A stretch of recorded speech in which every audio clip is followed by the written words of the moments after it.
Huwag tayo mangiiwan ng bawat pamilya sa Maynila.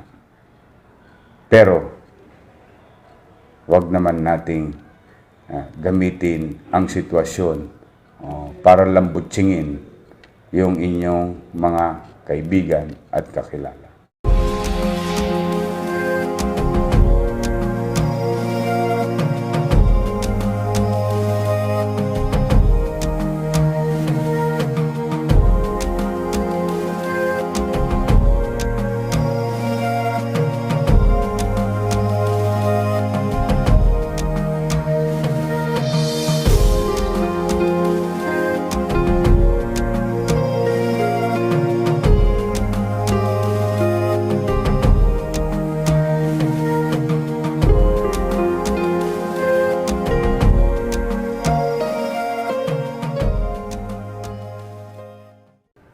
So, sa mga iilan pa na nahuhuli namin na lumalabag sa mga alituntunin, ito po ang epekto.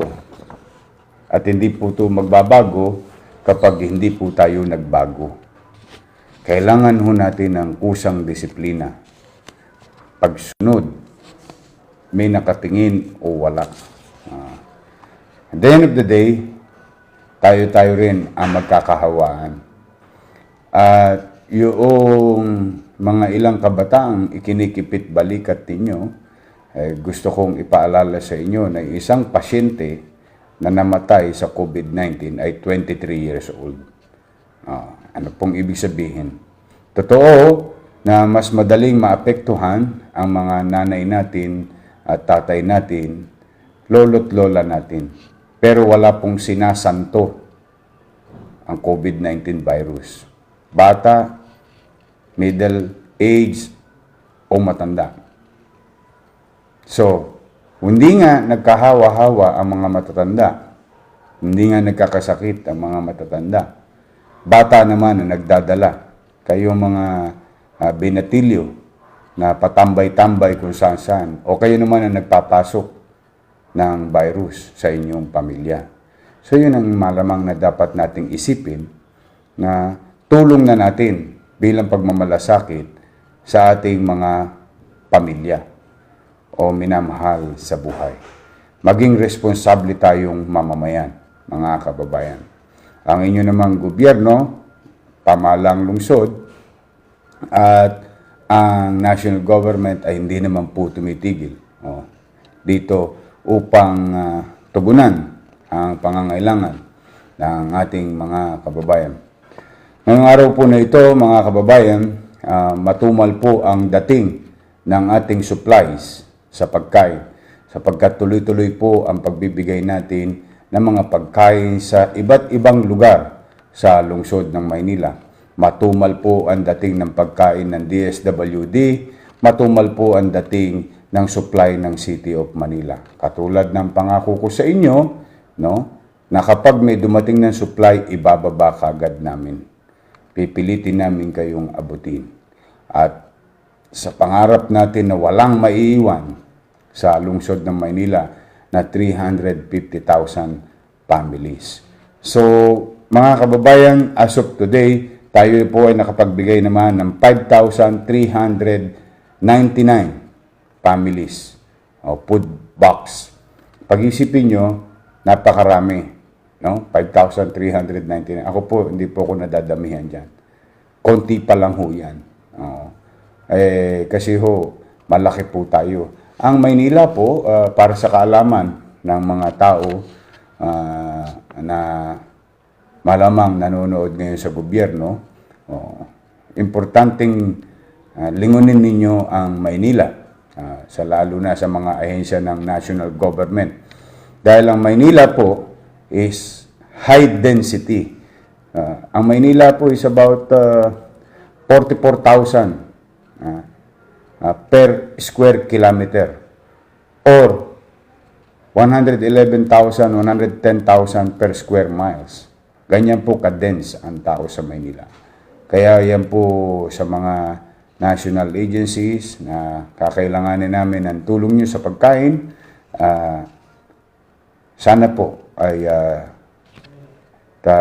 bilisan natin ng kaunti. No? Ang inyo namang lingkod, mga kababayan, as I have told you, the only problem nowadays is the supply. Mabagal lang po ang production dahil apektado rin sila sa nangyayaring quarantine natin na mas higit natin kailangan ngayon. Huwag tayong maghahanap ng ibang dahilan para labagin natin ang quarantine o ang social distancing. Hindi po. Kasi yun lang po ang mabisa para labanan si COVID-19. Pero ang katotohanan, katulad ng lagi ko sinasabi sa inyo, alam ko po ang pakiramdam ninyo na marami sa atin ay talagang kinakapos na sa pagkain. Tutugunan po yun ng pamahalang lungsod. Lumalabas po sa loob lamang ng 3 araw ang ating pong natugunan na sa Maynila ay 44,763 na pamilya.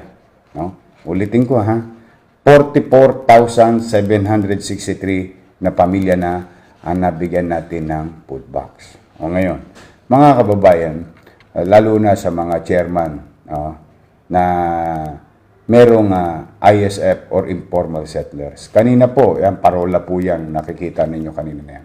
So ito pangkalahatan sa ating mga barangay official. Suriin yung maigi yung binibigay ninyong listahan ng pamilya. Ang bilin ko, huwag niyo isipin yung botante o hindi botante. Bawat pamilya, ibilang natin. Yun ang polisiya. Pero, may mga nakita kaming ilan na kung saan mukhang si chairman gustong tumakbo ng Mr. and Mrs. Congeniality. No? Kailangan mo mag-gobyerno, chairman. Nakita kami isang listahan. Biri mo, isang lista, pamilya, 25 na pangalan. Iisang pamilya. Mga kababayan, katulad ng pinapangako ko sa inyo, papangalagaan ko at pipilitin kong proteksyonan ang inyong mga interes. Hindi ko hahayaan na mga ilan ay aabuso habang nandito ako. So ako nananawagan sa mga chairman, ayusin ninyo yung lista ninyo.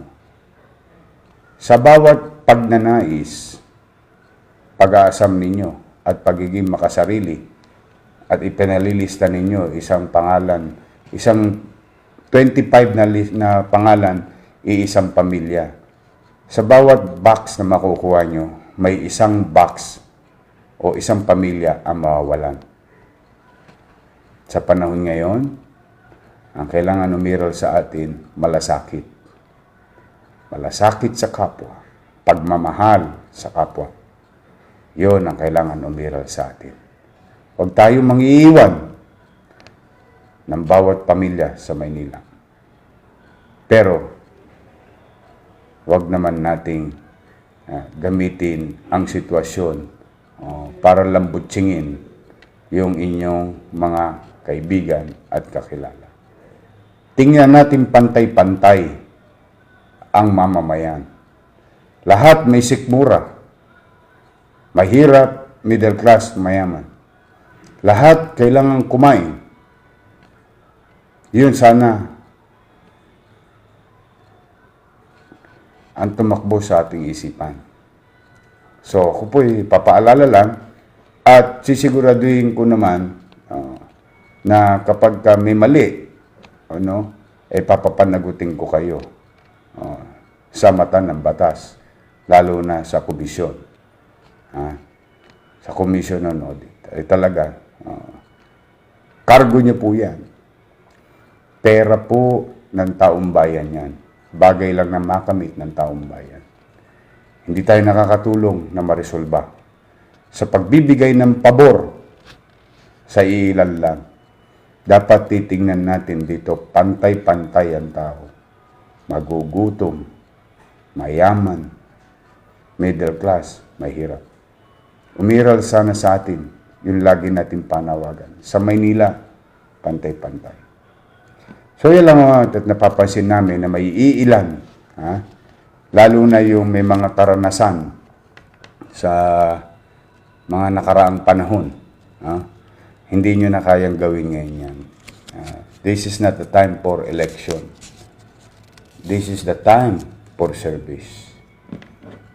Yan ang isipin natin. Mabuti na mabuti, mga kababayan, na maipagmamalaki ko naman sa inyo. Napakaraming barangay official naman o barangay chairman na matitino. Yung iba talagang, siyempre, mukhang may masama pa rin ipinagpapatuloy na maling nakagawian sa nagdaan. Pero sa mga kababayan natin, masa kayo, basta alam ko, basta nalaman ko, ay hindi ko po papayagan. So muli mga kababayan, yan po ang update natin sa ating food distribution. And gusto kong pasalamatan ang ating MTPB, ang ating City Engineering Office, ang ating DPS. No? Sila po ngayon ay ang logistical arm ng City of Manila. Thank you very much.